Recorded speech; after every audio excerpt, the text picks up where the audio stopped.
Yun, alright, good day mga bossing. Meron tayong Honda Civic na walk-in customer mga bossing dito lang sa Santa Rosa, Nueva Ecija. So nag-walk-in lang si sir kasi malapit lang naman siya mga bossing. Tapos ang issue pala nito mga bossing, yung idle dropping mga boss. Pagka nagre-rev siya mga boss, bumabagsak yung idle hanggang 500 mga bossing. Tapos yung sa distributor niya mga bossing, pinaayos daw niya ito nung nakaraan sa isang shop, pero pagkatapos daw gawin ay namalya na mga bossing. May time na pagka dinadapurak niya mga boss is parang delay mga bossing.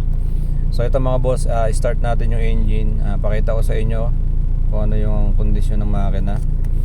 So yan mga boss, nasa 800 RPM tayo mga bossing.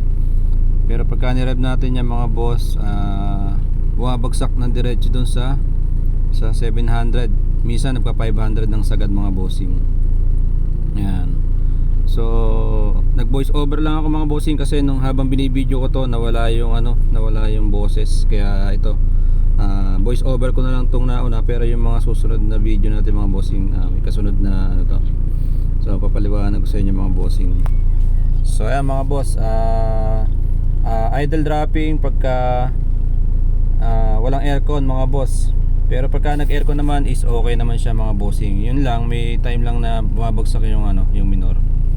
Mga bossing, kinalas natin tong IACV tsaka yung throttle body mga boss.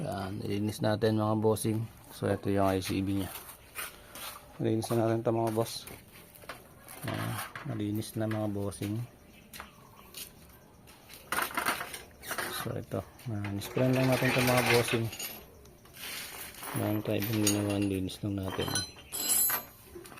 Kabit natin to. Ito sa makina ni bossing. Kabit natin yung pyesa nya.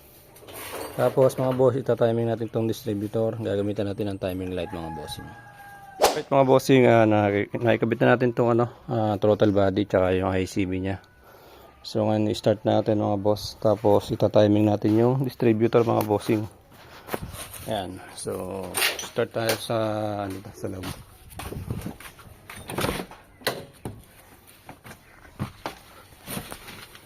Mga bossing, start natin engine.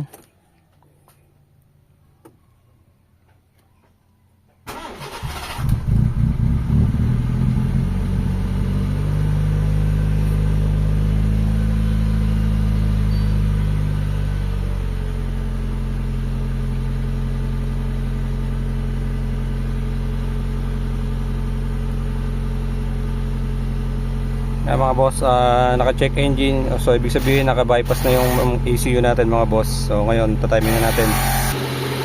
Mga bossing, ito timing natin yung yung distributor nya. So check natin kung nasa tamang timing na yung ignition distributor. Yan, set lang natin tong timing light natin.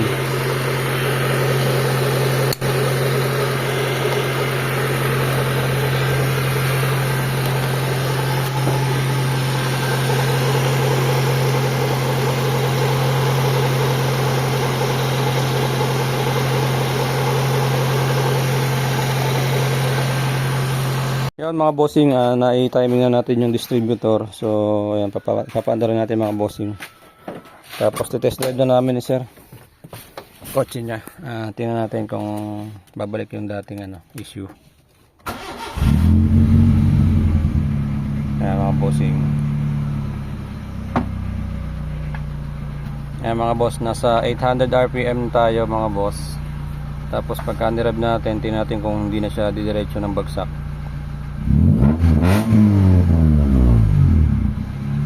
So yun, nagbabounce na siya mga bossing. Normal naman yun mga boss. Yan. Tapos pagka in-aircon, dapat tataas. Ayun, so tumataas na yung idle mga bossing. Pagka nag-aircon tayo, tumataas na yung yung idle nya. Tapos nakapix na siya sa 900 mga bossing. Stable yung idle natin mga boss. Yun Kangina mga bossing, dumidiretso dito sa 500. Tapos dahan-dahan siya umangat. So ngayon okay na siya. Yan, test drive na lang natin ito mga boss.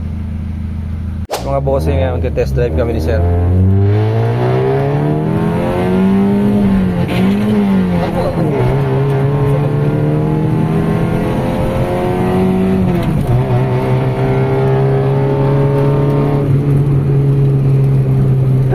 Nakakatakot pala sumakay dito.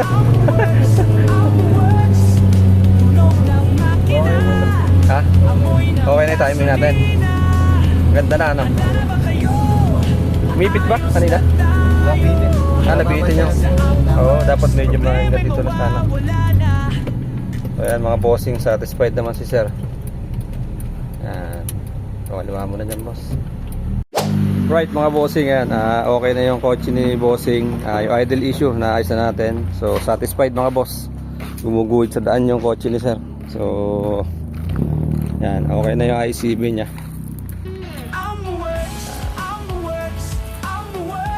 Op, yeah.